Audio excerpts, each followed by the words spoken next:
Hi everyone, welcome back to my channel Chem Talks by Pooja Malik. In today's video, we are going to continue with the topic of organic chemistry. Last video में हमने यही topic start किया था and हमने एक basic foundation ले कर दी थी ऑर्गेनिक केमिस्ट्री के लिए कि कैसे हम ऑर्गेनिक केमिस्ट्री को स्टडी करते हैं, carbon being its major constituent, and उसी के बेसिस पे हम क्या क्या इंपॉर्टेंट चीजें आगे स्टडी करने वाले हैं। ठीक है जी, हमने इसका स्ट्रक्चरल रिप्रेजेंटेशन भी देख लिया था कि अगर हमारा कोई भी ऑर्गेनिक कंपाउंड है तो हम उसको किस किस वे में रिप्रेजेंट कर सकते हैं, उसके स्ट्रक्चर को किस किस तरह से ड्रॉ कर सकते हैं, एंड हमने इसके लिए 4 मेथड्स डिस्कस किए थे। In today's video, we'll continue the topic from here and we'll study the classification of different organic compounds. So kindly watch the video and subscribe to my channel. And अगर आपने last वाला video नहीं watch किया है तो उसका link आपको description में मिल जाएगा, आप वहां से उसको वॉच कर सकते हैं। स्टार्ट करते हैं, चलो।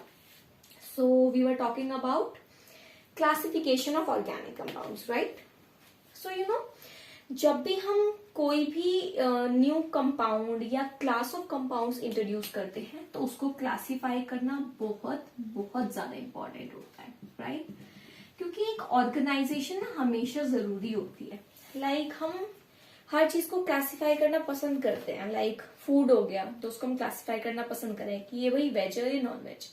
अब एग है ना वो वेज में आता है ना ही नॉन वेज में आता है, तो उसके लिए एक न्यू टर्म निकाल दी, एगिटेरियन, है ना। सो बेसिकली ऐसा वेजिटेरियन जो एग भी खाता है, राइट? सो मतलब हम हर चीज को क्लासिफाई करके चलना चाहते हैं।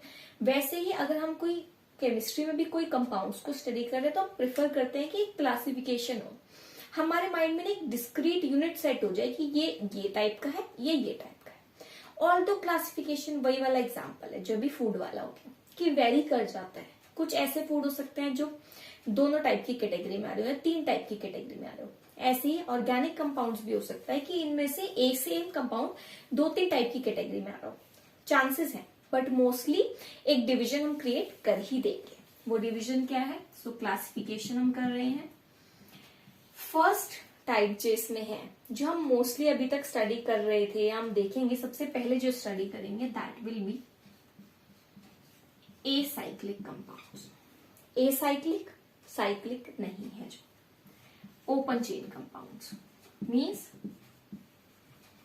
लॉन्ग चेन तो है कार्बन की बट ओपन है, क्लोज नहीं है। और इसको हम क्या बोल सकते हैं? हमारा सिंपल बिल्कुल स्ट्रेट चेन के जो कार्बन्स होते हैं उनको हम बोलते हैं एसाइक्लिक कंपाउंड्स या फिर open chain compounds. So this is the first classification. इसमें आप कोई भी एग्जांपल जो लॉन्गेस्ट चेन के एग्जांपल होते हैं वो हम ड्रॉ कर सकते हैं। फॉर एग्जाम्पल जितने भी हमारे सिंपल हाइड्रोकार्बन्स हो गए, it is a type of acyclic compound. Okay, branching हमें पता ही है, ब्रांचिंग भी होती है ना कंपाउंड्स में। ये ब्रांचिंग के एग्जांपल अभी आपको इतने देखने को मिलेंगे ना, बहुत ज्यादा नॉमेनक्लेचर जब हम इनका करेंगे। सो ये सब क्या है? ओपन चेन है, स्ट्रेट चेन कंपाउंड्स है, बिल्कुल सीधे सीधे चेन्स बन रही है कार्बन की। इनको हम बोलते हैं acyclic compound. Second type of जो कंपाउंड है इसका बिल्कुल एक तरह से ओपोजिट हो गया है ना, इनको हम एलिफैटिक भी बोलते हैं। ये टर्म भी आपको काफी बार देखने को मिलेगा लिखा हुआ, aliphatic type. Okay, second type is ring compound, ठीक है, या फिर close chain compound. And obviously ring का मतलब वही हो गया यार कि क्लोज चेन हो गया ना, क्लोज चेन कंपाउंड। इसमें क्या होगा? हमें रिंग्स देखने को मिलेंगी, क्लोज चेन्स होंगी। जैसे यहाँ पे कार्बन देखो आप, 1 2 3 4 5 कार्बन है, एक स्ट्रेट चेन में अटैच्ड है। इन्हीं 5 कार्बन को अगर मैं एक क्लोज रिंग में अटैच करूं तो क्या बनेगा? इसको हम बोलते हैं पेंटेन। सुना भी होगा आप लोगों ने, है ना। ये एक रिंग कंपाउंड हो गया, क्लोज चेन कंपाउंड हो गया। This cyclohexane, close chain compound, close chain compound,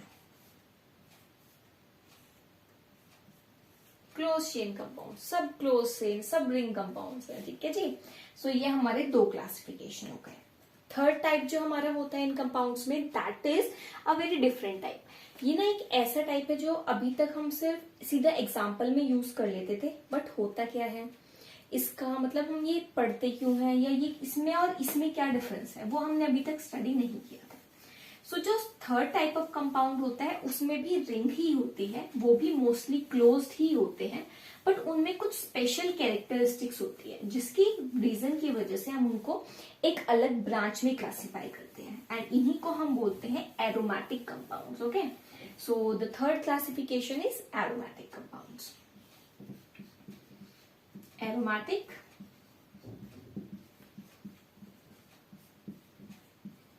चलिए, सो अभी बच्चों हम यहाँ पे सिर्फ एग्जांपल देखेंगे, ठीक है। एरोमेटिसिटी का कॉन्सेप्ट हम क्लियर करेंगे, इसको हम हाइड्रोकार्बन जो आपका नेक्स्ट चैप्टर होगा उसमें डिटेल में लेके जाएंगे, और या मैं एक काम करूंगी कि एरोमेटिसिटी पे अलग से आपको एक वीडियो प्रोवाइड कर दूंगी जिसमें हम सिर्फ एरोमेटिसिटी पे ही डिस्कशन करेंगे, बिकॉज ये एक इम्पॉर्टेंट टॉपिक है और बहुत ज्यादा एप्लीकेशन वाला टॉपिक है, बहुत ज्यादा आप उसको यूज कर पाएंगे आगे जाके। सो इट्स इम्पॉर्टेंट कि हम इस पे अलग से फोकस करें, बट राइट नाउ अभी सिर्फ क्लासिफिकेशन में एज एग्जाम्पल इसको देख लेते हैं। सो इट इज एरोमेटिक कंपाउंड, काफी बार नाम भी सुना होगा आप लोगों ने, इसको हम बेंजीन बोलते हैं, ठीक है जी। अब इसमें एक बार थोड़ा सा बता ही देती हूँ मैं फिर भी, है ना, इसमें और ये जो हमारे कंपाउंड था इसमें क्या डिफरेंस है। देखो ये हमारा सेकेंड क्लासिफिकेशन में आता है, that is ring compound, close chain compound, और ये हमारा एरोमेटिक में आता है। रीजन बीइंग रिंग तो इसके अंदर भी प्रेजेंट है, इसके अंदर भी प्रेजेंट है, बट इसके अंदर एडिशनल चीज क्या प्रेजेंट है, कॉन्जुगेशन। कॉन्जुगेशन होता है जब हमारा ऑल्टरनेट सिंगल और डबल बॉन्ड्स आते हैं। See, double bond, single, double, single, double, single, इसी रोटेशन को हम बोलते हैं कॉन्जुगेशन। सो इसमें कॉन्जुगेशन प्रेजेंट है, इसमें कॉन्जुगेशन प्रेजेंट नहीं है।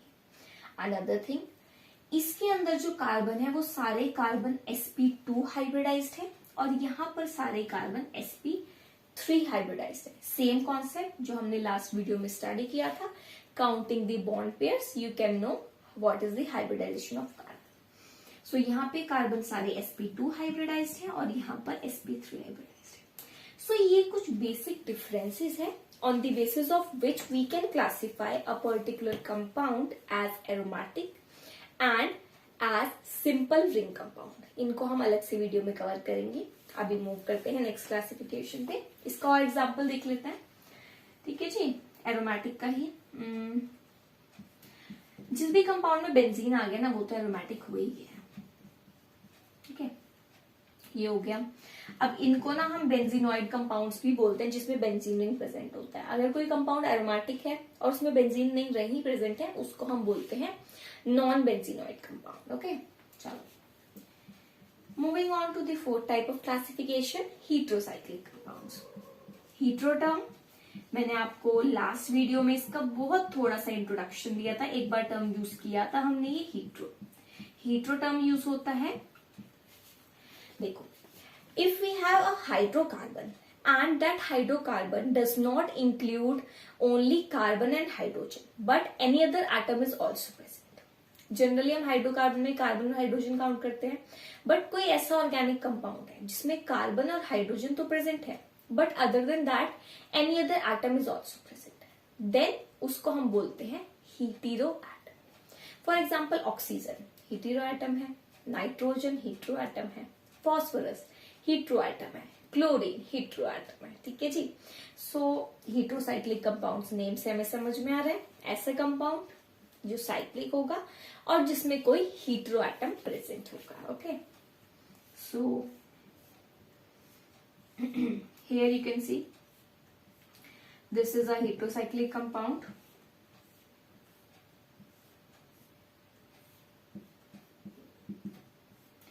Okay, sorry for the orientation, इसको हम दोबारा ड्राई कर लेते हैं, इतनी बेकार रिंग भी नहीं बननी चाहिए। चलो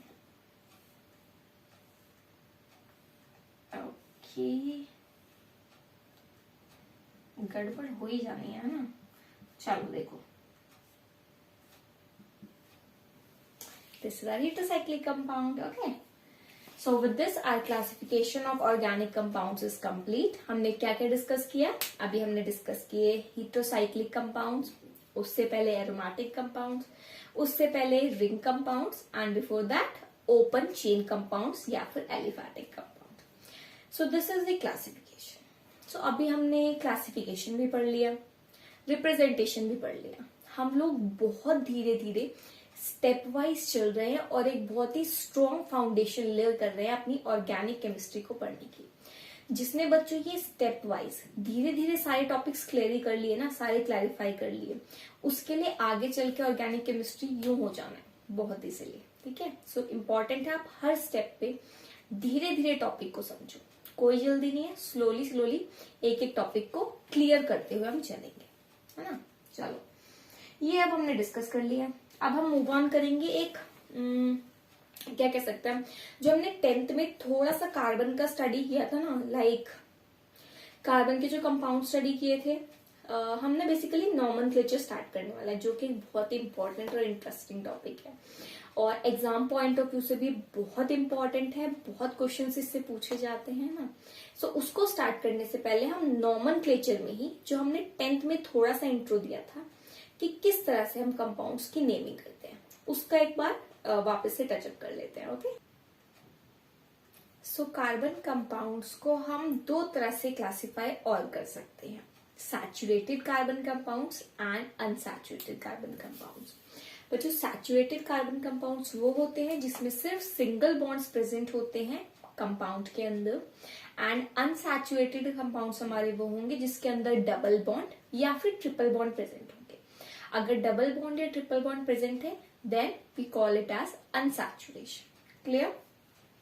अब इसी के बेसिस पे हमने नेमिंग स्टार्ट की थी कंपाउंड्स की. ठीक है. शुरू करते हैं एक बार रिवीजन. एल्केन्स से स्टार्ट करते हैं. एल्केन्स हमें पता है क्या होते हैं, सैचुरेटेड कंपाउंड जिसमें सारी वैकेंसी सेटिस्फाइड होती है, सब सिंगल बॉन्ड्स प्रेजेंट होते हैं. अगर इसकी होमोलोगस सीरीज की बात करें तो इसका जनरल फॉर्मूला होता है CnH2n+2. इसी के ऊपर बेस्ड हमने इसका पूरी सीरीज बनाई है, नॉमेनक्लेचर बना हुआ है. डिपेंडिंग थी कितने कार्बन एटम्स प्रेजेंट हैं, हम कंपाउंड का एक नेम रखते हैं. ओके, नेम रखते हैं एंड देन उसका हम एक फॉर्मूला बनाते हैं. ठीक है जी. देखते हैं. अगर एक कार्बन एटम प्रेजेंट हो एल्केन में, उसका नेम हमने रखा है मिथ. टर्म हम यूज करते हैं. वन कार्बन एटम के लिए हम मिथ यूज करते हैं. जब उसमें एल्केन होता है तो हम बच्चों एन लगा देते हैं. So it becomes methane. Okay. Methane का फॉर्मूला होता है CH4. फॉर्मूले हमें याद रखना है. ठीक है जी. ये यहां से आ गया, एक कार्बन, हाइड्रोजन 2 × 1+2. सो ये इसी सीरीज को फॉलो कर. 2 कार्बन मीन्स इथेन, है ना. Ethane C2H6. याद आ रहा है अभी, ये सब हमने स्टडी किया हुआ है. ETH is used for 2 carbon atoms and because it is alkane we use ANE as suffix. तो इसमें हमारा जो ANE होता है alkanes में that is present as suffix. ये चीज हमें याद रखनी है. Okay. 3 carbon atoms, prop is the parent name and AN is the suffix. C3H8 is the formula. Then fourth it is butane, C4H10, then 5 pentane, C5, okay, pentane C5H12, then 6th hexane C6H14. सो बच्चों ये तो बात हो गई alkanes की. जब हम alkanes की बात करें तो इस तरह से चीजें वेरी करेंगी. अगर इसी में डबल बॉन्ड प्रेजेंट हो तो, अगर एल्केन्स हो तो यहाँ पे थोड़ा थोड़ा मॉडिफाई हो जाएगा. एक तो ये होमोलोगस सीरीज चेंज हो जाएगी और जो इसके नेम्स और फॉर्मूले हैं वो मॉडिफाई हो जाएंगे. उनको मॉडिफाई करके देखते हैं. सो बेसिकली क्या होगा, ये तो हमें पूरा ही चेंज करना होगा. ठीक है. सफिक्स भी चेंज होगा और यहाँ पे हमारी होमोलोगस सीरीज बन जाती है इसको नोट आप ऐसे ही करना, ठीक है। ये हमारा एल्कीन्स है, होमोलोगस सीरीज CnH2n। सफिक्स हमारा यहाँ पे क्या होगा बच्चों, सफिक्स हम यूज करते हैं e, तो इसी सफिक्स को आप यहाँ पे मॉडिफाई करोगे। बट इसमें एक बात आपको ध्यान रखनी है, हम एल्कीन्स की बात कर रहे हैं, एल्कीन्स होता है डबल बॉन्ड। अब क्या एक सिंगल कार्बन डबल बॉन्ड बना सकता है? नहीं।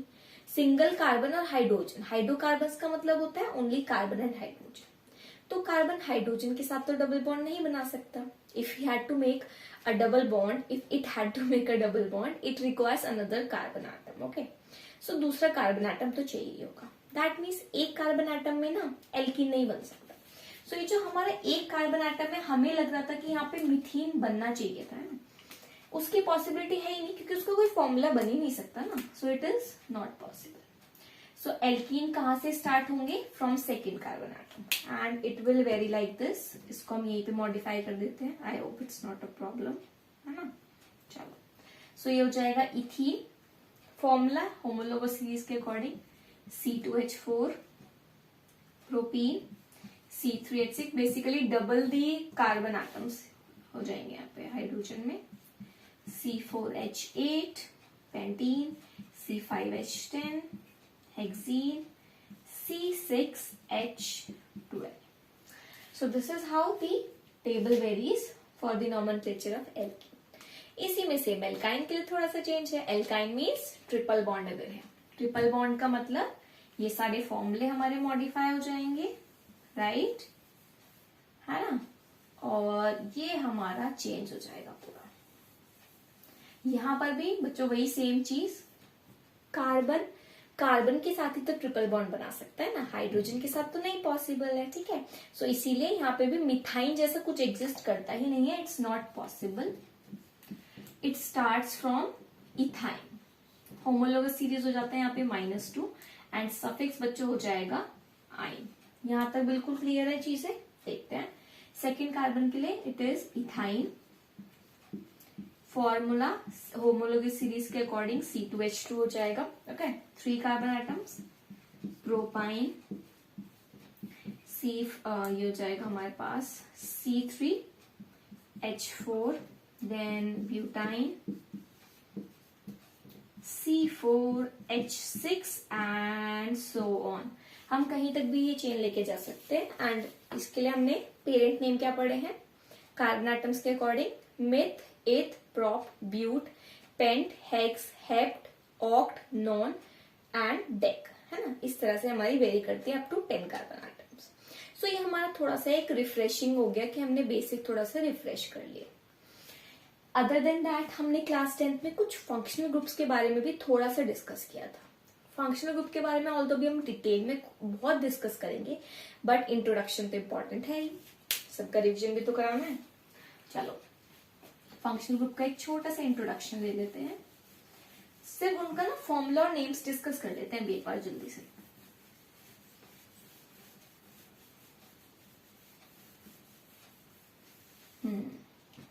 डिस्कस करते हैं, चलो। फंक्शनल ग्रुप्स,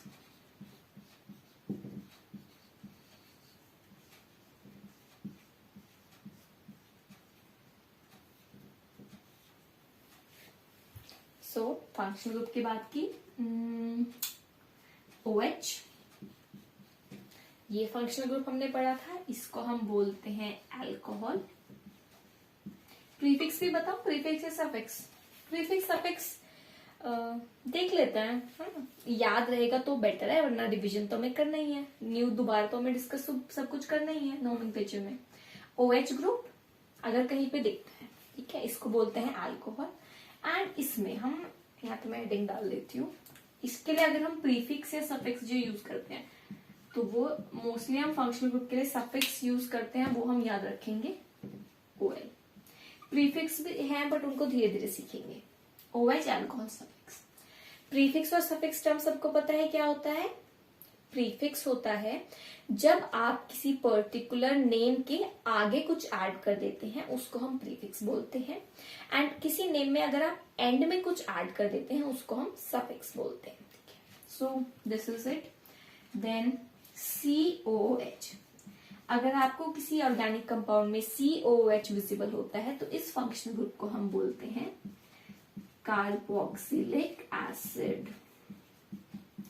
इसके लिए जो हम सफिक्स यूज करते हैं वो है ओइक एसिड। मतलब अगर कोई हाइड्रोकार्बन है, फॉर एग्जांपल ब्यूटेन है, उसमें अगर एक हाइड्रोजन हटके ये ग्रुप आ जाता है तो उसको हम क्या बोलेंगे, ब्यूटानोइक एसिड। ठीक है। सिमिलरली नेक्स्ट ग्रुप है CHO। कहीं पे आपको CHO ग्रुप दिखे तो इसको हम कहते हैं एल्डिहाइड। इसमें हम सफिक्स बच्चों यूज करते हैं AL। ध्यान रखना, कंफ्यूज नहीं होना है। अल्कोहल में OL, एल्डिहाइड में AL, है ना। नेक्स्ट है हमारे पास ketone, C double bond O। अगर आपको ऐसा कुछ कहीं दिखे किसी भी हमारे ऑर्गेनिक कंपाउंड में, सो उसके लिए फंक्शनल ग्रुप का नेम होता है कीटोन। एंड इसमें हम यूज करते हैं ओन, ONE, ये। ठीक है। अदर देन दैट हम हेलोजेंस भी यूज करते हैं एज फंक्शनल ग्रुप्स। हेलोजेंस क्या होते हैं,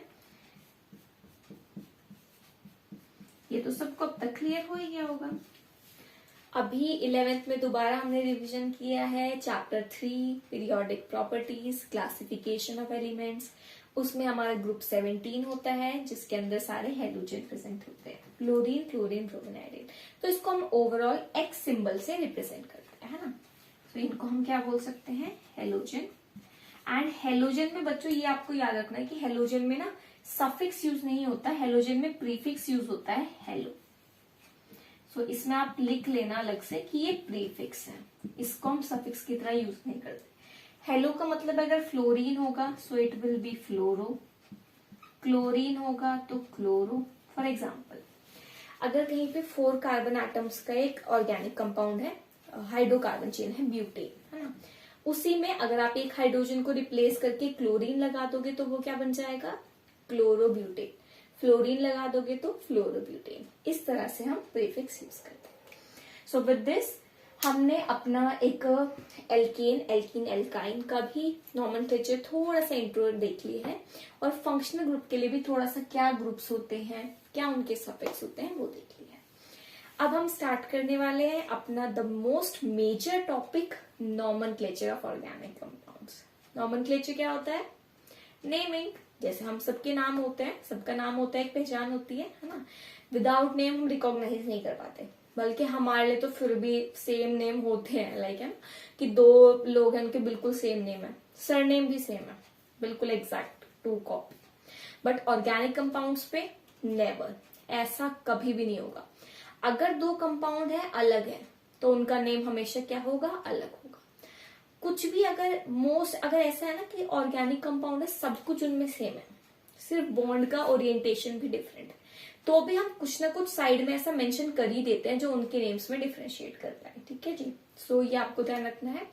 नॉमेनक्लेचर हम क्यों यूज कर रहे हैं, इन्हीं ऑर्गेनिक कंपाउंड्स को, जो हमारा चैप्टर है ऑर्गेनिक केमिस्ट्री, जिसके अंदर हम बहुत सारे ऑर्गेनिक कंपाउंड्स को स्टडी करने वाले हैं, उन्हीं को क्लासिफाई करने के लिए, उन्हीं को याद रखने के लिए, उन्हीं को एक नाम देने के लिए हम नॉमेनक्लेचर यूज करते हैं। अब नॉमेनक्लेचर हम ये डिस्कस करते हुए आ रहे हैं पहले से कि जो हमारी नेमिंग होती है वो कौन करता है, IUPAC, international union of pure and applied chemistry. इन्होंने कुछ particular rules and norms fix किए हुए हैं कि अगर आपको किसी कंपाउंड का नॉमेनक्लेचर करना है तो आपको इन्हीं के अकॉर्डिंग करना है।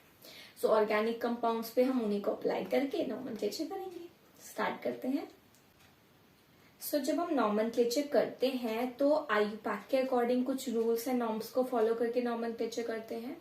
बट कुछ कंपाउंड्स ऐसे भी होते हैं जिनको हम कुछ कॉमन नेम से जानते हैं, लाइक जैसे होता है ना, हम लोग के भी नाम होते हैं तो कुछ निकनेम्स भी रख देते हैं। एक तो हो गया हमारा ऑफिशियल नेम हो गया, जो भाई हर जगह यूज हो रहा है, डॉक्यूमेंट में यूज हो रहा है, बाहर हमारे जो प्रोफेशनली जब हम इनसे किसी से मिलते हैं, फॉर्मली मिलते हैं, तो अपना एक पर्टिकुलर नेम यूज करते हैं। बट घर में निकनेम होता है। इनफैक्ट कुछ लोग ऐसे होते हैं जिनका रियल नेम बहुत लोगों को पता ही नहीं होता है, मतलब फैमिली, फ्रेंड्स उनके उस निकनेम को ही यूज करते हैं, एंड मतलब उनका जो प्रोफेशनल जो फॉर्मल नेम होता है वो यूज ही नहीं हो पाता, कहीं सिर्फ डॉक्यूमेंट में रह जाता है, उस नेम से उनको कोई बुलाता ही नहीं है। इसी तरह से ऑर्गेनिक कंपाउंड्स में भी है। जो हमारे ऑर्गेनिक कंपाउंड्स होते हैं उसमें कुछ कंपाउंड्स ऐसे होते हैं जो मतलब हम इतने ज्यादा यूज करते हैं ना कि उनके लिए हमने कुछ कॉमन नेम्स ही रख दिए हैं कि भाई यही तुम्हारा नाम है, हम तो इसी नाम से तुम्हें बुलाने वाले हैं, IUPAC ने जो बोला है ठीक है, हमने एक्सेप्ट कर लिया, बट ये तुम्हारा नाम है हमारे लिए, हम तो इसी नाम से तुम्हें बुलाएंगे। तो वही वाला लॉजिक यहाँ फॉलो हो रहा है। सो कॉमन नेम्स भी आपको कुछ के पता होने चाहिए, बिकॉज आपको ना फ्रीक्वेंटली देखने को मिलेंगे। सो आप कहोगे ये क्या नाम है, मतलब ये IUPAC ने तो नहीं हमें सिखाया, फिर ये नेम कैसे आया। सो वो कॉमन नेम्स होते हैं। फॉर एग्जाम्पल, अगर आपको याद हो, मैंने लास्ट वाली वीडियो में एक कंपाउंड लिखा था, है ना, CH3, C double bond O CH3, and मैंने आपसे पूछा था कि इसका नेम क्या होता है। सो वैसे इसका IUPAC के अकॉर्डिंग एक प्रॉपर नेम होता है, बट अगर हम देखें कॉमन नेम, सो इसका कॉमन नेम होता है बच्चों एसीटोन। इसको हम एसीटोन के नेम से जानते हैं। It is a common name for this. तो यहाँ पे आप लिख सकते हो दैट जो भी हम डिस्कस कर रहे हैं, these are the common names. So एक डिफरेंशिएट करना इंपॉर्टेंट है। अदरवाइज का IUPAC नेम हमारा, क्योंकि यहाँ पे कीटोन ग्रुप है, so it is propanone, but ये हमारा IUPAC है, ठीक है, इसको आप लिख लेना ब्रैकेट में, and it is the common name. और कुछ कंपाउंड्स देखते हैं। HCOH, इसका कॉमन नेम होता है फॉर्मिक एसिड। अगर IUPAC के अकॉर्डिंग देखे तो कोई बता सकता है क्या होगा इसका नेम, कमेंट सेक्शन में मेंशन करना। इसका कॉमन नेम फॉर्मिक एसिड है, IUPAC के अकॉर्डिंग क्या होगा, या आप अभी जो हमने डिस्कस किया था ना, एल्केन, एल्कीन, एल्काइन, उसी से आप आइडिया लगा सकते हो। चलो, ये तो हमें पता ही है, मोस्ट कॉमन, बार बार हम इसको यूज करेंगे। बेंजीन, ये एक ऐसा कंपाउंड है जिसका IUPAC नेम भी बेंजीन ही होता है, कॉमन नेम भी बेंजीन ही होता है। अनदर कंपाउंड, ये देखो जी, इसके ऊपर OH, सो इसको हम बोलते हैं फिनॉल। अब ये फिनॉल ना, इसका IUPAC नेम नहीं है, बट कॉमन नेम है, और ये इतना कॉमन है कि इसका IUPAC नेम किसी को याद ही नहीं रहता। सब क्या यूज करते हैं, सीधा फिनॉल। सिमिलरली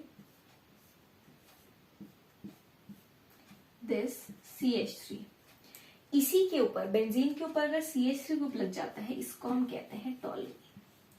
सो इसका ये IUPAC नेम नहीं है, IUPAC नेम इसका होगा methyl benzene, but common name क्या है, टॉलुइन। सो कुछ कंपाउंड्स के कॉमन नेम्स आपको याद रखने हैं। ओके, चलो मूव ऑन करते हैं यहाँ से। इसके बाद हम डिस्कस करने जा रहे हैं एक माइनर से एक पॉइंट है जो हम बहुत ज्यादा यूज करने वाले हैं नॉमेनक्लेचर में, उसको यहाँ पे कवर कर लेते हैं। देखो, अभी हमने जब क्लासिफिकेशन किया था बच्चों, तो हमने अलग अलग टाइप के कंपाउंड स्टडी किए थे, है ना, open chain compounds, ring chain, heterocyclic, benzene aromatic compounds, उनको हम नॉमेनक्लेचर भी अलग अलग तरह से करेंगे। सबसे पहले हम स्टार्ट करने वाले अपने सिंपल जो साइक्लिक वाले कंपाउंड्स, साइक्लिक भी नहीं, रिंग भी नहीं, जो हमारे सिंपल ओपन चेन कंपाउंड्स होंगे। दैट मीन्स कार्बन की लंबी लंबी chains, long chains, branch chains, उनका नॉमेनक्लेचर हम करने वाले हैं। ओके, सो इनमें क्या होता है, देखो, लॉन्गेस्ट चेन तो आप कर ही सकते हो। फॉर एग्जाम्पल ब्यूटेन, आपको पता है 4 कार्बन लेके और हाइड्रोजन से वैकेंसी फिल कर दी, है ना, नॉमेनक्लेचर क्या हो गया, ब्यूट एन। अगर 6 कार्बन की चेन है, एक डबल बॉन्ड प्रेजेंट है, हेक्सीन। बट ब्रांचिंग वाले हमें अभी नॉमेनक्लेचर नहीं आता, वो हम यहाँ पे स्टार्ट करने वाले हैं। ब्रांचिंग क्या होती है, फॉर एग्जाम्पल अगर आपकी कार्बन एटम्स की चेन है, अगर हम अज्यूम कर ले कि ये हमारी स्ट्रेट चेन है, जो बिल्कुल सीधी लॉन्गेस्ट कार्बन चेन होती है बच्चों, इसको हम बोलते हैं पेरेंट चेन। बट पॉसिबिलिटी है ना कि इसी पेरेंट चेन में कहीं और बीच में भी कार्बन एटम्स अटैच्ड हो, फॉर एग्जाम्पल यहाँ पे भी कार्बन एटम्स जुड़े हो, इसी को हम बोलते हैं ब्रांचिंग। यहाँ पे एक कार्बन जुड़ा हो, यहाँ पे फर्दर और कार्बन हो, यहाँ पे एक कार्बन जुड़ा हो, इन्हीं सबको हम बोलते हैं ब्रांचिंग। अब ब्रांचिंग में अलग अलग तरह के ग्रुप्स यहाँ पे प्रेजेंट हो सकते हैं। इन्हीं ग्रुप्स के हमें नेम याद रखने हैं, जो कि हम नॉमेनक्लेचर में रिपीटेडली यूज करने वाले हैं। सो आप इसमें हेडिंग डाल सकते हो names of the branching groups. Okay, so nomenclature of branching groups. देखो, अगर ये कंपाउंड है CH3, CH2, CH2, CH3 and CH3, सो अगर आप बच्चों यहाँ पे देखो तो हमारी यहाँ पे 5 कार्बन एटम्स की आपको एक लॉन्ग चेन दिख रही है, इसी को हम बोलते हैं पेरेंट चेन। बट इसी पेरेंट चेन में आप देखोगे कि यहाँ पे हमारा एक ये ग्रुप एक्स्ट्रा है, CH3 ग्रुप, यही हमारा ब्रांचिंग ग्रुप है। अब इसका नेम हमें पता होना चाहिए। तो जब हमारे पास CH3 होता है, CH4 हमें पता है क्या होता है, CH4 का नेम बताओ, मीथेन होता है। इसी मीथेन में से अगर एक हम हाइड्रोजन माइनस कर देंगे, माइनस हाइड्रोजन, तो क्या बनेगा, CH3। पहले कार्बन के साथ 4 हाइड्रोजन अटैच थे, अब कार्बन ने एक हाइड्रोजन के साथ बॉन्ड ब्रेक किया और कार्बन के साथ बना लिया, है ना। सो सिर्फ 3 हाइड्रोजन बचे। इस ग्रुप को हम बोलते हैं बच्चों मिथाइल। सो बेसिकली जब हमारे सिंपल एल्केन में से हाइड्रोजन रिमूव हो जाता है एंड वो ग्रुप एज ब्रांचिंग प्रेजेंट होता है, तो उसमें हम YL लास्ट में अटैच कर देते हैं। ये नॉमेनक्लेचर है, हम बहुत सारे नॉमेनक्लेचर पढ़ने वाले हैं। ये फर्स्ट टाइप हम पढ़ रहे हैं कि जो हमारी स्ट्रेट चेन्स होती हैं उसके अंदर जो ब्रांचिंग होती है, उन ग्रुप्स में ब्रांचिंग के क्या क्या नेम्स पॉसिबल है। सो अगर ब्रांचिंग में अगर आपको कहीं CH3 ग्रुप दिखे तो उसको आप बोलोगे मिथाइल। इसी जगह अगर आपको ब्रांचिंग में दिख जाए CH2CH3, इस ग्रुप को हम बोलते हैं इथाइल। ये सब आपको याद रखना है और धीरे धीरे हो भी जाता है automatically, not a big deal. अगर कहीं पे CH2CH2CH3 है, इसको हम बोलते हैं प्रोपाइल। अच्छा, ये वाले ना कॉमन है, कॉमन सेंस हमें पता ही है। मीथेन था, एक हाइड्रोजन हटा, मिथाइल। इथेन, एक हाइड्रोजन हटा, इथाइल। प्रोपेन, एक हाइड्रोजन रिमूव हुआ, प्रोपाइल। बट कुछ इससे अलग भी ग्रुप्स होते हैं। ऑल्दो हमारे लेवल पे लाइक 11th लेवल पे हमें सिखाए गए हैं, बट इतना डिफिकल्ट नॉमेनक्लेचर देते नहीं है, बट हमें पता जरूर होना चाहिए। अगर क्वेश्चन पूछ लिया तो पता तो होना ही चाहिए ना। सो कुछ और ग्रुप्स भी हैं, उनको हम देख लेते हैं। ये आपको बच्चे याद ही रखने हैं, इसमें कोई शॉर्टकट नहीं है। इसको हम बोलते हैं आइसोप्रोपाइल। ओके, देन एक ग्रुप होता है दिस। अगर कोई मिस्टेक हो जाए बाई चांस, तो जस्टली मेरे को एक बार मेंशन जरूर कर देना कमेंट सेक्शन में, अगर बाई चांस कोई मिस्टेक हो भी जाए। This is our secondary butyl. Okay, then we have another compound that is tert butyl. ठीक है, tert butyl हमारा देखो, इसमें ना हम याद कैसे रख सकते हैं, इसे आइसोटर्म है। आइसोटर्म हम वहां यूज करेंगे जहां पे एक कार्बन से 2 यहाँ पे मिथाइल ग्रुप जुड़े होंगे, आइसोटर्म यूज किया, ये शॉर्टकट है। सेक ब्यूटाइल, सेक टर्म हम वहां यूज करेंगे जहां CH वाले कार्बन से एक मिथाइल और एक इथाइल ग्रुप जुड़ा होगा। इसी में एक और कंपाउंड होता है आइसोब्यूटाइल, तो हम यहां से उसको याद रख सकते हैं। आइसोप्रोपाइल में 2 CH3 थे, वैसे ही यहाँ पे होगा CH3 और ये हो जाएगा CH3। बॉन्ड्स बस देखते हैं ना कि सारे कंप्लीट हो जाए, CH2। अब ये ग्रुप है आइसोब्यूटाइल। आप देख रहे हो इस CH वाले कार्बन से 2 CH3 अटैच्ड है, इट इज आइसोब्यूटाइल। अभी क्या बोल रही थी मैं, टर्ट ब्यूटाइल है ना, बोर आई गया, उसको भी डिस्कस कर लेते हैं।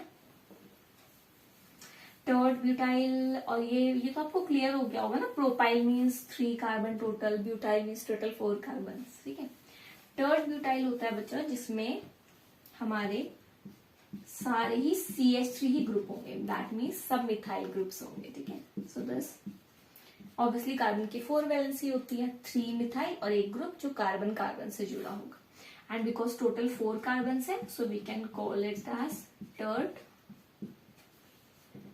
ब्यूटाइल। ओके, चलो, सो ये हमारे कुछ कॉमन ब्रांचिंग के नॉमेनक्लेचर थे जो आपको बार बार देखने को मिलेंगे। मोस्टली ना मिथाइल, इथाइल, प्रोपाइल ये ज्यादा देखने को मिलेंगे, आइसोप्रोपाइल, बट ये थोड़ा बड़े वाले ग्रुप्स थोड़े कम हम यूज करते हैं। ठीक है, so with this I think we have concluded the basic branching groups जो हम यूज करने वाले हैं। ठीक है जी, with this our start is on. जो भी था हमारा, मतलब एक बेसिक हमने एक क्या बोलते हैं, एक्सेलरेशन हमने स्टार्ट कर दिया है। एक्सेलरेशन पे हम पहुंच गए हैं कि हम एक स्पीड ले सकते हैं, एक यूनिफॉर्म स्पीड मेंटेन रख सकते हैं ना। स्टार्ट करते हैं। अब हम एग्जाम्पल्स लेते हैं और रूल्स देखते हैं, कौन कौन से रूल्स है जिनको यूज करके हम नॉमेनक्लेचर करने वाले हैं। चलो,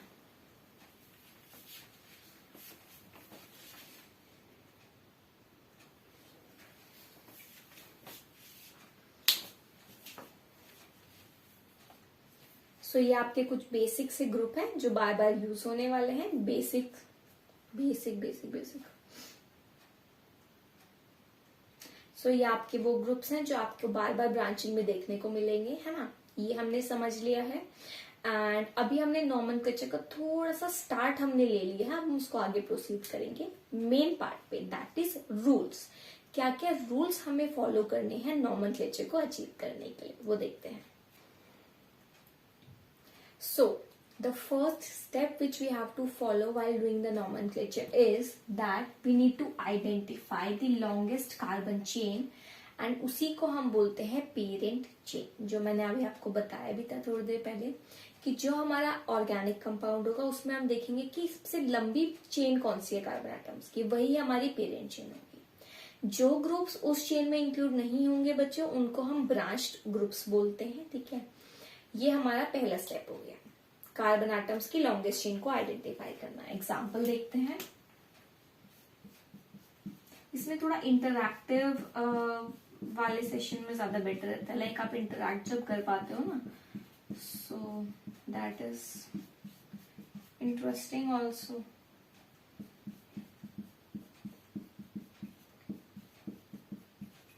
सो इसमें देखते हैं, ट्राई करते हैं एक बार। ये आपका एग्जांपल है। अब इसमें हमें क्या करना है, आइडेंटिफाई करना है कि सबसे लंबी और पेरेंट चेन कौन सी है। स्टार्ट करते हैं, अगर हम यहाँ से काउंट करें या यहाँ से, सेम ही चीज होगी, एक ही कार्बन एटम है। सो यहाँ से देख लेते हैं, 1 2 3 4 5 6 7 8 कार्बन एटम की चेन है। एक और ये वाला भी ट्राई करते हैं, 1 2 3 4 5 6 7 8 9, यहाँ पर 9 कार्बन एटम्स हैं। सो जिसमें मैक्सिमम कार्बन एटम एक स्ट्रेट चेन में जुड़े होंगे उसी को बच्चों हम बोलते हैं अपनी पेरेंट चेन। वो हमें चूज करनी है पहले स्टेप में। सो ये वाली जो चेन थी दिस, जिसमें 9 कार्बन एटम्स है, ये हमारी पेरेंट चेन हमने चूज कर ली। पहला स्टेप डन। कभी भी नॉमेनक्लेचर करोगे सबसे पहले यही चीज करोगे, मैक्सिमम कार्बन एटम्स की चेन चूज करना। Second step, numbering of carbon atom in the parent chain. अब इसमें हमने काउंट किए, टोटल 9 कार्बन है, बट हमें इनको नंबर देना है कि पहला कार्बन ये होगा या ये होगा या ये होगा, कहां से नंबर 1 स्टार्ट होंगे, वो चीज हमें देखनी है। अब मैं कार्बन नंबर 1 इसको दूं, यहां से भी तो स्टार्ट हो सकता है लेफ्ट से, या यहां से डाउन से स्टार्ट करूं कार्बन 1। इसको फॉलो करने के लिए हमें ऐसे इस काउंटिंग करनी है कि जो हमारे ब्रांच ग्रुप्स हैं उन पर लोवेस्ट नंबर आना चाहिए बच्चों। ब्रांच ग्रुप कौन से हैं, अभी मैंने आपको बताया था, जो ग्रुप्स आपके पेरेंट चेन में इंक्लूड नहीं होते वो हमारे ब्रांच ग्रुप्स होते हैं। फॉर एग्जांपल यहाँ पे ये देखो, क्या ये चेन में इंक्लूड हुआ, नहीं। सिमिलरली ये ग्रुप चेन में इंक्लूड हुआ, नो। सो ये हमारे ब्रांच ग्रुप है। तो नाम क्या है इनका जल्दी बताओ, अभी हमने स्टडी किया था नॉमेनक्लेचर में, मिथाइल। सो हमारे पास 2 मिथाइल ग्रुप। अब हमें इस चेन की नंबरिंग इस तरह से करनी है कि इन मिथाइल ग्रुप्स के ऊपर लोएस्ट नंबर आना चाहिए, बस यही हमारी प्रायोरिटी है। रूल नंबर 1 और 2 हमारा पूरा हो जाएगा। ट्राई करते हैं, एक बार ट्राई करके देखते हैं। यहां से स्टार्ट करो, अगर हम लेफ्ट से स्टार्ट करते हैं counting, so it will be 1 2। आपको काउंटिंग करते टाइम सिर्फ बच्चों इतना ध्यान रखना है कि जो ब्रांच ग्रुप है उस पर क्या नंबर आ रहा है, ठीक है। यहां से काउंटिंग करो, 1 2 2 मिथाइल 2 कार्बन पे आ रहा है ना, तो लिख लो साइड में 2 3 4 5 6 7 7th कार्बन पे फिर से हमारा ब्रांच ग्रुप जुड़ रहा है, 7 8 9। ये काउंटिंग हो सकती है मेरी लेफ्ट से, यहां से भी करके देख लेते हैं, क्या पता लोअर नंबर आए। काउंट करो 1 2 3। जब मैं इधर से काउंट कर रही हूं तो 3 पर मिथाइल आ रहा है, 4 5 6 7 8 9 एंड 8 पर मिथाइल आ रहा है ना। सो लेफ्ट से 2 और 7 पर मिथाइल और राइट से 3 और 8 पर मिथाइल। तो किसको चूज करेंगे, मेन जो हमारा क्राइटेरिया वो क्या है, lowest number, most important thing. Branched carbon atom पे क्या आना चाहिए, लोवेस्ट नंबर। सो ये मेरे ब्रांच एटम है, लोअर नंबर 2 और 7 होते हैं। सो दैट मीन्स मेरा ये रूल क्लियर हो गया कि मैं काउंटिंग अब कहां से करने वाली हूँ, from left. Reason, branch groups पे छोटा नंबर आ रहा है। सो 1 2 3 4 5 6 7 8 9। बच्चों नंबरिंग ना हम ये इसलिए कर रहे हैं क्योंकि जब आप नेम लिखोगे ना तो उसमें आपको स्पेसिफाई तो करना पड़ेगा ना कि ये जो मिथाइल है सेकंड कार्बन से जुड़ा है, तभी तो आपको सही नेम पता लगेगा। ये मिथाइल 7th कार्बन एटम से जुड़ा है, तो करेक्ट नंबरिंग करना बहुत इंपॉर्टेंट है। सो आई थिंक पहले 2 रूल सब हम अप्लाई कर पाएंगे किसी भी एग्जाम्पल में, है ना। यहां तक बिल्कुल बेसिक क्लियर है। इसी पे अब हम अप्लाई करते हैं अपना 3rd रूल, ठीक है।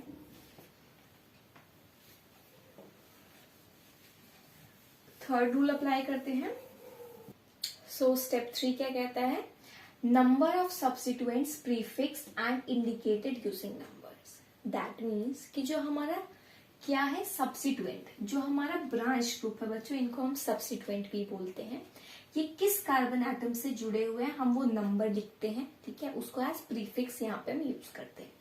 सो हम क्या करेंगे, अभी जो हमारा 3rd रूल है ना उसको समझने के लिए हम अभी सिर्फ इसको सिंप्लीफाई करने के लिए मैं यहाँ पे ये वाला ग्रुप भी हटा रही हूँ, ठीक है। इसको हम नेक्स्ट एग्जांपल में दोबारा कवर करेंगे।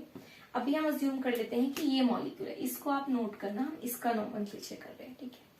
काउंटिंग का मेथड अभी भी वही रहेगा, हम लेफ्ट से ही काउंट करेंगे। रीजन भी क्योंकि जब मैं लेफ्ट से काउंट करूंगी तो यहाँ पे देखो 2 पे आएगा ये मिथाइल ग्रुप, और अगर मैं राइट से काउंट करती तो 4 5 6 7 8 कार्बन पे आता है। सो हम लेफ्ट से ही काउंटिंग करेंगे। पहला rule done, counting. Second rule, sorry पहला रूल पेरेंट चेन चूज करना, second rule counting, done. Rule number 3, जो हमारा सब्स्टिट्यूएंट है उसका नेम हम लिखेंगे with the number. So second position पर क्या लगा है, नेम अभी हमने डिस्कस किया था, इसको हम बोलते हैं मिथाइल। जो पोजीशन होती है एंड जो नेम होता है उसके बीच में हम छोटा सा एक हाइफन लगा देते हैं उनको सेपरेट करने के लिए, 2 हाइफन मिथाइल। एंड ये चीज का नॉमेनक्लेचर तो कंप्लीट हो गया। अब हम नॉमेनक्लेचर करेंगे अपनी पेरेंट चेन का। 9 कार्बन एटम की हाइड्रोकार्बन चेन को क्या कहते हैं, नोनेन। सो इट विल बी नोनेन। आप लॉजिक समझ रहे हो ना, नॉमेनक्लेचर हम कैसे करते हैं। देखो अगर मेरा कंपाउंड सिर्फ ये होता, 9 कार्बन एटम की एक स्ट्रेट चेन होती तो इसको मैं नोनेन बोलती, बट सेकेंड पोजीशन पर मिथाइल भी तो अटैच्ड है तो मुझे उसे मेंशन करना था, 2 मिथाइल नोनेन। स्टेप 3 क्लियर है। इसके बाद हम स्टेप 4 समझते हैं। इस एग्जाम्पल को नोट कर लो, फिर हम वापस अपने सेम एग्जाम्पल पर आते हैं जो अभी हम डिस्कस कर रहे थे। ये इन दोनों में क्या डिफरेंस था कि यहाँ पर हमारे पास 2 मिथाइल ग्रुप थे। इस एग्जाम्पल पे हमने स्टेप 1 फॉलो कर लिया, स्टेप 2 फॉलो कर लिया। स्टेप 3 देखते हैं। सेकेंड पोजीशन पर मिथाइल, 2 मिथाइल है ना, और एक आपका है 7 पोजीशन पर मिथाइल, और नोनेन तो सेम है। सो हम अगर रूल्स हमें नहीं पता है सारे तो हम ऐसे ही इसका नॉमेनक्लेचर करते हैं, राइट, कि सेकंड पोजीशन पर भी मिथाइल लगा हुआ है और 7th पोजीशन पर भी मिथाइल लगा हुआ है। बट हम रूल्स क्यों पढ़ रहे हैं या हम स्टेप्स क्यों फॉलो कर रहे हैं, चीजें सिंप्लीफाई करने के लिए, ऑर्गेनाइज करने के लिए।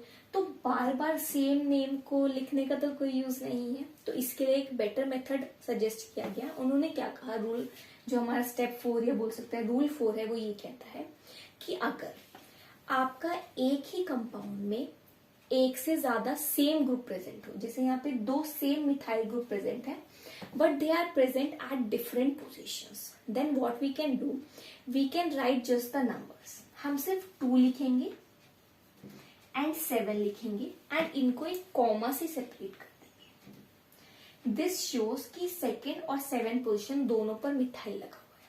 सो हम क्या लिखेंगे, 27- methyl, no name. But still इतना लिखने के बाद भी ना ये थोड़ा इनकम्प्लीट सा लग रहा है, लाइक 2 मिथाइल है, ये तो मैंने कहीं मेंशन किया ही नहीं। वैसे ये अंडरस्टूड भी था कि भाई 2 और 7 पोजीशन है तो 2 ही जगह होंगे, but still to make it absolutely clear यहाँ पे आयुपैक ने क्या कहा, अगर 2 मिथाइल है ना तो आप उसके आगे डाई लगा दो, एक प्रीफिक्स यूज कर लो, डाई। सो ये बहुत इंपॉर्टेंट है, ये बहुत जगह हम यूज करेंगे प्रीफिक्स, है ना।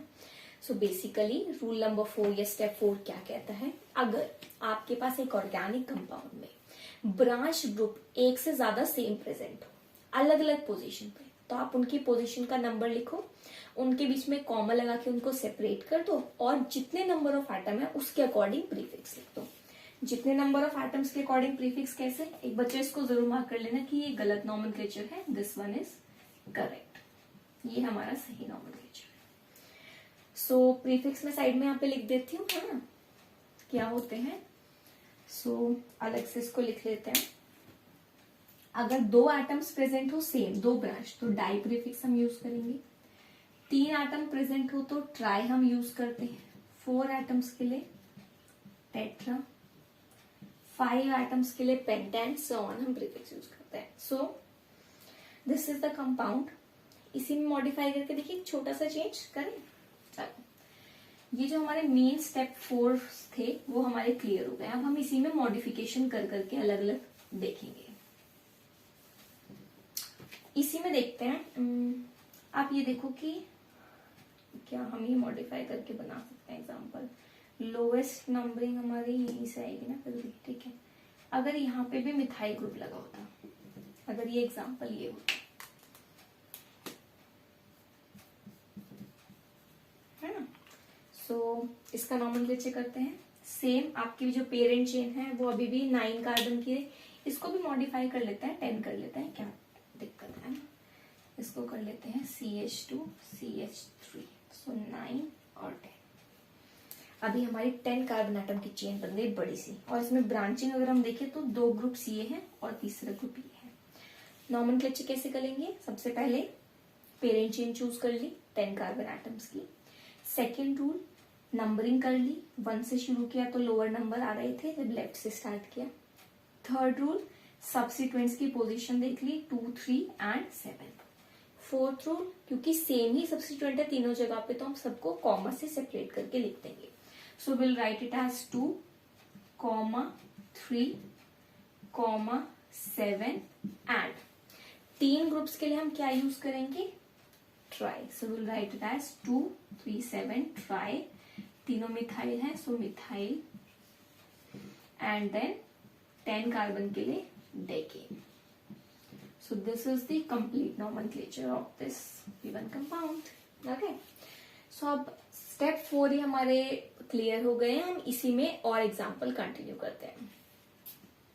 So this is the next example which we are going to discuss. देखते हैं इसमें क्या न्यू देखने को मिलता है। पहला रूल, सेव पेरेंट चेन को आइडेंटिफाई करना। सो ये हमें विजिबल ही है कि जो स्ट्रेट वाली चेन है इसमें मैक्सिमम कार्बन एटम्स है, दैट इज 1, 2, 3, 4, 5, 6, 7, 8, 9 है।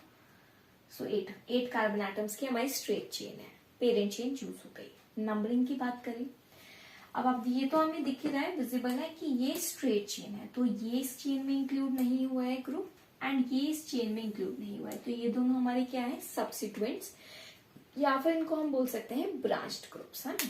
सो ये हमारे 2 ग्रुप्स हैं। अब हम क्या करेंगे, नंबरिंग करेंगे in a way that these 2 groups get the lower number, right. This was our main rule number 2। Start करते हैं। नंबरिंग ऑब्वियसली लेफ्ट से ही करेंगे बिकॉज तभी यहाँ पे 2 आ रहा है। अगर हम राइट से शुरू भी करेंगे तो इस ग्रुप पर भी 4 आ रहा है, which is a very large number. So हम नंबरिंग यहाँ से स्टार्ट करेंगे, 1, 2, 3, 4, 5, 6, 7, 8। नेक्स्ट स्टेप फॉलो करते हैं, ग्रुप्स के आगे नंबर लगाएंगे। बट यहाँ पे थोड़ा सा एक न्यू चीज आ गई ना, लाइक अभी तक जो हम डिस्कस करते थे वहां पे सिर्फ मिथाइल ही सब्स्टिट्यूएंट आ रहा था। यहाँ पे ये देखो, ये मिथाइल ग्रुप प्रेजेंट है एंड 5th कार्बन पर इथाइल ग्रुप प्रेजेंट है। अब बात ये आती है कि 2 पर मिथाइल आ गया, क्लियर है, 5 पर इथाइल आ गया, ये भी क्लियर है। बट मैं नंबरिंग स्टार्ट कहाँ से करूं, वो भी क्लियर हो गया, चलो नंबरिंग भी हो गई, पोजीशन भी आ गई। बट मैं नॉमेनक्लेचर में कैसे लिखूं, मैं मिथाइल को पहले लिखूं या इथाइल को पहले लिखूं, 2 और 5 के अकॉर्डिंग लिखूं या सब्सिट्यूएंट के अकॉर्डिंग लिखूं। सो इसमें हमारा ये फुल जो हमारा रूल है ये वाला फॉलो होता है, that if two different substituents are present, then naming is done in such a way that the alphabetically order is followed, है ना।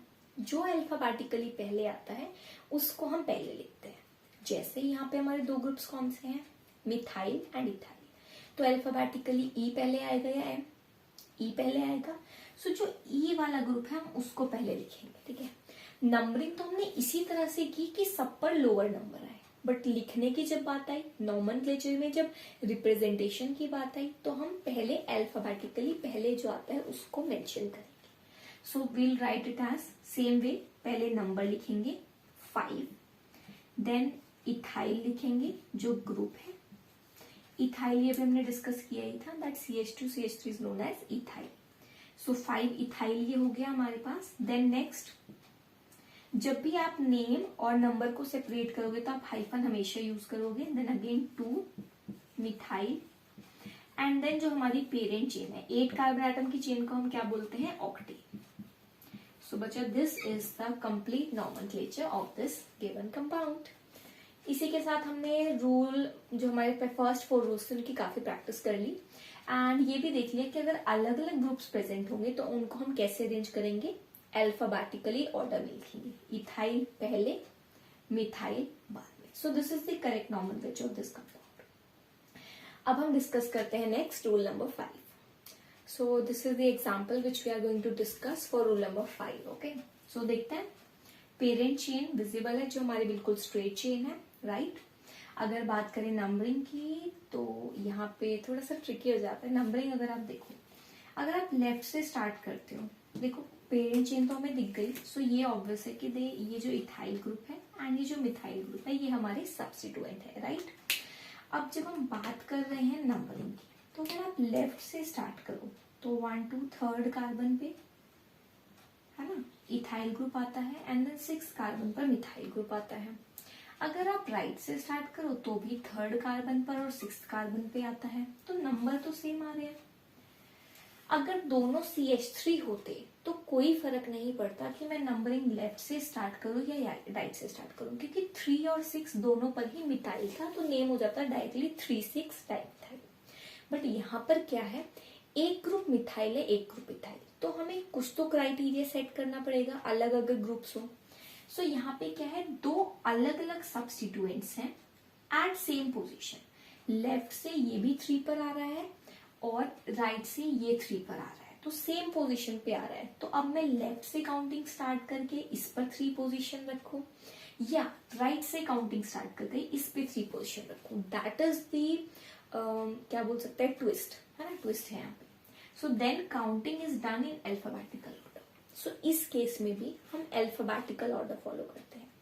अगर ऐसा होता है दो ग्रुप्स जो अलग अलग है बट लेफ्ट और राइट से काउंटिंग करने पे सेम पोजीशन दोनों पर आ रही है, जैसे यहाँ पे दोनों पर 3 आ रहा है, तो हम 3 पोजीशन, दैट मीन्स जो लोअर नंबर है वो उस पर रखेंगे जो अल्फाबेटिकली पहले आता है। सो यहाँ पे हमें पता ही है कि अल्फाबेटिकली इथाइल पहले आता है, तो हम उस पर लोअर नंबर रखेंगे। सो यहाँ पे हमारी ट्रिक क्या थी कि हमें ये चूज करना था कि हम लेफ्ट से काउंट करें या राइट से। लेफ्ट से क्यों हमने काउंट किया, क्योंकि लेफ्ट से काउंट करने पे इथाइल पर 3 आ रहा था, विच इज अल्फाबेटिकली अर्लियर। अब तो सिंपल ही है, सिर्फ लिख देना है। लिखते टाइम भी अल्फाबेटिकली इथाइल पहले आता है, so it will be 3 ethyl, then again hyphen 6 position पर मिथाइल, एंड देन हमारा जो 8 कार्बन का चेन होता है उसको हम क्या बोलते हैं, ऑक्टेन। सो बच्चा this is the correct nomenclature. So आपको ऐसा नहीं करना कि आप उधर से काउंटिंग स्टार्ट करके इसे बना दोगे यहाँ पे 5 मिथाइल, है ना, कि आप उधर से 5 पर इथाइल रख दो और 6 पर इथाइल रख दो और 3 पर methyl, octane. So this one will be incorrect, है ना, बिकॉज हमें लोअर नंबर अल्फाबेटिकली पहले जो इथाइल आता है उस पर रखना है। सो विद दिस जो हमारा बेसिक एक नॉमेनक्लेचर होता है जिसमें हम स्ट्रेट जो चेन होती है, जो ब्रांच चेन कंपाउंड्स होते हैं, उनका नॉमेनक्लेचर हमने डिस्कस करना शुरू किया था, वो इन 5 रूल्स के साथ अब हमारा फिनिश हो गया है। एक दो एग्जांपल और देख लेते हैं अभी प्रैक्टिस के लिए, राइट, है ना। और इसके बाद फिर हम नेक्स्ट नॉमेनक्लेचर के पार्ट पे टर्न करते हैं। सो एक और एग्जांपल देखते हैं नॉमेनक्लेचर का। लेट्स सी, ये वाला क्वेश्चन देखते हैं। पेरेंट चेन, बिल्कुल सिंपल एग्जांपल है बच्चे। तो पेरेंट चेन जब हम चूज करेंगे तो आप देखो लेफ्ट से काउंट करो तो भी मिथाइल पर सेम ही नंबर आएंगे 2 and 5, एंड अगर आप राइट से काउंट करो तो भी सेम ही नंबर आएंगे 2 and 5। तो काउंटिंग किधर से भी हम स्टार्ट कर सकते हैं। So this will be this, है ना। ये तो बिल्कुल सिंपल क्वेश्चन हो गया। सेकेंड और फिफ्थ पोजीशन पर मिथाइल ग्रुप है, so we can write it as 2,5 dimethyl and parent chain क्या है, हेक्सेन। सो सारे रूल्स को फॉलो करते हुए, समझते हुए अब हमें नॉमेनक्लेचर करना आ गया है। ये थोड़ा सा कंपेयर टू दैट थोड़ा ट्रिकी है, इसको भी ट्राई करते हैं। चलो, पेरेंट चेन तो विजिबल है, देखते हैं। यहां से स्टार्ट करेंगे तो 1 2 3 4 5 6 7 8, 1 2 3 4 5 6 7 8, एंड इधर से स्टार्ट करेंगे 1 2 3 4 5 6 7 8 9। ये लॉन्गर चेन है तो इसी को करेंगे काउंटिंग। सो चेन तो हो गई, काउंटिंग कैसे करेंगे, देखो चेन में हमारे ये सब इंक्लूडेड है। सो ये हमारा ब्रांचिंग हो गई, ये ब्रांचिंग हो गई और ये ब्रांचिंग हो गई। नंबरिंग करनी है कि इन पर लोएस्ट नंबर आए। सो स्टार्ट करते हैं।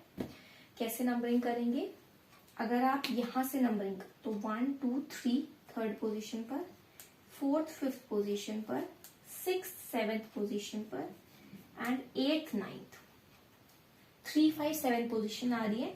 जहां पे थर्ड पोजीशन पर बच्चे क्या आ रहे हैं, यहाँ पे थर्ड पोजीशन पर आ रहा है मिथाइल, है ना। यहां से स्टार्ट करते हैं 1 2 3, थर्ड पोजीशन पर अब आ रहा है इथाइल, 4 5 एंड 6 7 सेम ही नंबर्स आ रहे हैं, बट यहाँ पे हमारा जो बिल्कुल लास्ट हमने रूल डिस्कस किया था वो अप्लाई होगा, है ना। थर्ड पोजीशन पर इधर से मिथाइल आ रहा है और राइट से करने पे इथाइल आ रहा है।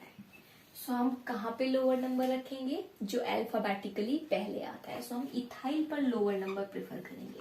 सो that is the reason why I will be doing the counting here from the right of the molecule. Counting करते हैं 1 2 3 4 5 6 7 8 9। Rule number 2 done, numbering done. अब क्या करेंगे, हम लिखना स्टार्ट करेंगे। सो 7 और 5 दोनों पर मिथाइल है, बट अल्फाबेटिकली जो पहले आता है नॉमेनक्लेचर में लिखते भी उसको ही पहले है। सो यहाँ हो जाएगा हमारा 3 इथाइल, देन वही हाइफन, 5th और 7th दोनों पोजीशन पर। सो कॉमा से सेपरेट करके 2 है तो di methyl, and then 9 carbon है, so it will be nonene. So 3-ethyl 5,7-dimethylonine is the nomenclature of this very sweet organic compound. Okay, so with this we have done a lot of practice of the nomenclature. अब nomenclature जो हमने basic पढ़ा ना branched compounds का, जो हमारी classification में first type के कंपाउंड्स थे, अब हम नॉमेनक्लेचर जल्दी से देखेंगे उन कंपाउंड्स का जो हमारे क्या होते हैं, साइक्लिक कंपाउंड्स। ओके, देखो साइक्लिक कंपाउंड्स का नॉमेनक्लेचर भी कुछ ज्यादा अलग नहीं होता है। जैसे हम अभी सिंपल ब्रांच्ड कंपाउंड्स का नॉमेनक्लेचर कर रहे थे, हम वैसे ही इनका भी नॉमेनक्लेचर करेंगे। बस एक प्रीफिक्स है जो हम इसमें ऐड कर देंगे। अगर आपकी क्लोज चेन कंपाउंड है, रिंग कंपाउंड है, एलिसाइक्लिक कंपाउंड है, तो उस केस में आप एक प्रीफिक्स जरूर यूज करोगे, and that prefix used is cyclo, जिससे ना एक हमें आइडिया हो जाता है कि हम एक साइक्लिक कंपाउंड की बात करें। फॉर एग्जांपल अगर हमारे पास C6H14 है, हेक्सेन, है ना, और यही अगर 6 कार्बन एटम्स एक रिंग में अटैच्ड हो साइक्लिक फॉर्म में, इस रिंग में भी देखो 6 कार्बन एटम्स ही है ना। सो इस केस में इसको हम बोलेंगे cyclohexane, just to make sure that the other person understands that these 6 carbon atoms are arranged in a cyclic form, in a closed chain compound, in a ring compound. Okay, so this is cyclohexane. Similarly जितने भी carbon atoms की chain होगी जो एक साथ हमारी एक cycle में जुड़ी है, उसी के आगे आप साइक्लो प्रीफिक्स लगा दोगे। फॉर एग्जाम्पल अगर 4 कार्बन आटम्स ये हमारे हैं, ये एक साथ एक साइक्लिक रिंग में जुड़े हैं तो इसको हम बोलेंगे साइक्लोब्यूटेन। बिल्कुल सिंपल है। सिमिलरली अगर आपके 5 कार्बन एटम्स इसी तरह से जुड़े हो रिंग में, जैसे कि आप देख सकते हो, सो 5 कार्बन एटम्स के लिए हम क्या लिखेंगे, cyclopentane, then cyclohexane, cycloheptane and so on move करते रहते हैं। बट इनमें भी तो ब्रांचिंग हो सकती है। लाइक अगर ये साइक्लोहेक्सेन ही है, इसी कंपाउंड में ब्रांचिंग अगर आ जाती है तो सेम नॉमेनक्लेचर के रूल्स फॉलो होते हैं जो भी हम कर रहे थे। फॉर एग्जाम्पल इस कंपाउंड, अब इसमें हम बॉन्ड लाइन रिप्रेजेंटेशन बच्चों यूज करने वाले हैं, तो please don't be scared, okay. इसी में अगर मैं ये कंपाउंड लिख देती हूँ, है ना, ये, इसका मतलब सबको समझ में आ रहा है। ये जो स्ट्रेट लाइन जब हम ड्रॉ करते हैं ना कहीं भी, लाइक अगर मैं ये स्ट्रेट लाइन ड्रॉ कर रही हूँ, सो इसका मतलब होता है मिथाइल। मैं यहाँ पे CH3 लिखूं या ना लिखूं, इट इज अंडरस्टूड कि मैं मिथाइल ग्रुप की ही बात कर रही हूँ। सो ये क्या है, साइक्लोहेक्सेन। इस पे हमें 2 सब्स्टिट्यूएंट दिख रहे हैं मिथाइल के, क्योंकि दोनों मिथाइल है। नंबरिंग आप दोनों में से किसी से भी स्टार्ट कर सकते हो। नंबरिंग स्टार्ट करते हैं। So this will be 1। Obviously हमें इस पे भी छोटा नंबर चाहिए तो हम इधर से करेंगे काउंटिंग, 3, 4, 5 एंड 6। डन। अब नंबरिंग कर दी। तो हमारा जो चेन है वो तो साइक्लोहेक्सेन ही है, उससे आगे हमें प्रीफिक्स लगाने हैं। दोनों मिथाइल ग्रुप है, first position comma third position, and दोनों पर मिथाइल है। So will write it as 1,3 di methyl, and उसके बाद हम क्या यूज करेंगे, right, cyclohexane. So the nomenclature of this compound will be 1,3 this dimethyl cyclohexane. ठीक है। और एग्जांपल देखिए, देख लेता है ताकि आपको साइक्लिक का भी क्लियर हो जाए। वैसे साइक्लिक कंपाउंड में बिल्कुल हमें सेम फॉलो करना है, कुछ भी आज सच यहाँ पे डिफरेंस नहीं है। सो आप इसको बिना डरे सेम रूल्स अप्लाई कर सकते हैं। बट मेन चीज क्या याद रखनी है, अगर साइक्लिक कंपाउंड है तो हमें साइक्लो प्रीफिक्स जरूर अटैच करना है। ठीक है। अभी हाइड्रोकार्बन से हम डिस्कस कर रहे हैं ना, अभी हमने फंक्शनल ग्रुप स्टार्ट नहीं किए, तो एग्जांपल्स में वेरिएशन थोड़ा कम आ पा रहा है। अभी नेक्स्ट टॉपिक फंक्शनल ग्रुप ही है, तब बहुत वेरिएशन आएगा। सो यहाँ पे मिथाइल है ना, यहाँ पे इथाइल ग्रुप अगर लगा हुआ है, यहाँ पे फिर से मिथाइल है। सो काउंटिंग कैसे करेंगे, इथाइल पे लोअर नंबर आए, सो यहाँ से स्टार्ट करेंगे 1, 2, 3, 4, 5, 6। अल्फाबेटिकली लिखेंगे भी पहले ethyl, so it will be 1 ethyl, then 3, 5 methyl and cyclohexane. So that is how you can easily do the nomenclature of any branched chain compounds and any cyclic compounds involving carbon, hydrogen, alkane, alkene, alkynes till now. So I hope कि ये video lecture आपके लिए useful रहा हो। अगर आपको अच्छा लगा हो प्लीज लाइक करें एंड अपने फ्रेंड्स के, क्लासमेट्स के साथ इसको शेयर करें। एंड नेक्स्ट वीडियो में हम यही से कंटिन्यू करेंगे और फंक्शनल ग्रुप्स, जिसका मैंने थोड़ा सा इंट्रोडक्शन आपको दिया भी था वीडियो के स्टार्टिंग में, उसको हम यूज करके उनका नॉमेनक्लेचर करेंगे। लाइक फॉर इन्हीं कंपाउंड्स में अगर कोई फंक्शनल ग्रुप भी अटैच हो जाए तो हम कैसे उसका नेमिंग करेंगे, वो हम नेक्स्ट क्लास में सीखेंगे। Till then, goodbye. Thank you.